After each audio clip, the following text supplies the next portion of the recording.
Hai,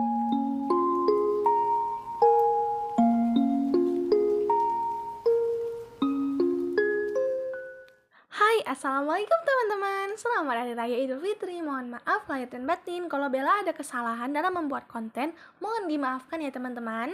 Nah, di konten kali ini tuh Bella akan bikin konsep yang berbeda, yaitu Zoom meeting with Agent Ali di hari Lebaran. Nah, untuk teman-teman yang lagi nonton video ini cuman dubbing dan bukan suara asli dari film Agent Ali-nya. Nah, jadi kesimpulannya di sini aku cuman ngedubbing ya teman-teman. Jadi jangan bilang gak mirip. Itu cuman dubbing. Nah, untuk teman-teman yang mau ngikutin konten kayak aku, bikin Zoom meeting begini, jangan lupa IB-nya ya teman-teman, karena aku lihat kebanyakan teman-teman bikin video chatnya nggak kasih IB aku nih, karena kan kita udah capek mikir ide, tapi nggak dianggap sama orang lain. Nah, untuk teman-teman yang suka menghargai orang, mohon ya IB-nya dikasih, karena kita mikir konten seperti ini itu capek, kita juga butuh tenaga untuk mikir dan butuh otak. Mohon perhatiannya ya teman-teman, jangan lupa IB.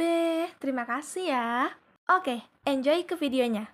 Sebelumnya, ini kontennya pakai bahasa Indonesia teman-teman, jadi mohon maaf nanti kalau ada bahasanya yang campur aduk, namanya juga pakai bahasa Indonesia. Aku juga gak terlalu lancar bahasa Melayu. Jangan lupa like, komen, dan subscribe, serta share videonya. Cek, hello. Apa kamu buat ni bro? Apalah korang ni? Diamlah. Bertenang Mika, jangan marah-marah. Betul tu. Apa sih? Pada nggak jelas kalian semua. Semua dah kumpul? Dah. Kalau macam tu, jomlah kita ucapkan selamat hari raya pada Agent first. Selamat Hari Raya, Agent! Wow, semangat nampak. Ya, tak payah lagi nak puasa. Kau ni. Kenapa pula macam tu, Jet? Kan sudah puasa, pahala banyak. Jet memang malas. Dah lah tu, bergaduh terus. Sebab dah hari raya, kenapa tak minta maaf je? Betul tu cakap Alisha. Mohon maaf lahir batin semua. Kalau saya ada salah, maafkan. Kalau tak maafkan, nanti Mun tak bagi duit raya.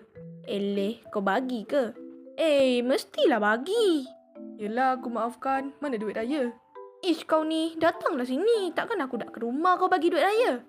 Sudahlah, pasal duit raya pun nak gaduh.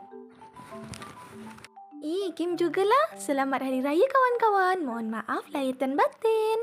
Gue juga. Kalau gue ada salah mohon dimaafin ya. Mohon maaf lahir dan batin ya semuanya. Selamat Hari Raya. Oh iya, jangan lupa mampir ke Indonesia ya teman-teman. Jauh lah bro. Emang gue pikirin, apa gue harus bayarin tiket lo ke Indonesia? Mestilah bro. Mana boleh Sam. Nanti duit Rizka habis. Bayarkan saya aja Rizka. Udahlah lo semua, berisik. Gue mau ngajak Alex aja daripada kalian semua. Seneng lo Alex.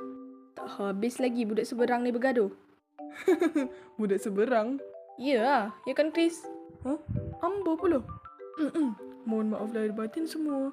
Kalau ada ketupat, undanglah saya ke rumah. Saya nak makan. Kau ni. Makan. Itu je. Ali pun juga kawan-kawan. Kalau ada salah, mohon maaf lahir dan batin Aku pun. Kalau ada salah, mohon maaf lahir dan batin. Saya juga kawan-kawan. Kalau ada salah, mohon maaf lahir dan batin Kita tak luput dari dosa. Mestilah ada silap. Jadi, mohon maafkan je. Mulalah Ustazah ni. Dengar tu kawan-kawan. Ya, kau pun dengar juga. Woi Rudy, kau tak minta maaf dengan kita orang ke? Buat apa? Rudy, asal lo tahu ya, salah lo itu lebih banyak sama kita. Kalau lo nggak bisa bahasa Indonesia, sini gue jelasin. Salah kau tuh lebih banyak dengan kita orang. Bagusnya bahasa Melayu awak, Rizka. Nice. Rudy? Sorry. Aku minta maaf kalau ada salah. Cie Rudy, salting kan lo diingetin Iman. Comelnya Rudy nih. Sudahlah tu. Sudahlah kawan-kawan, nanti merajuk Rudy. Comot.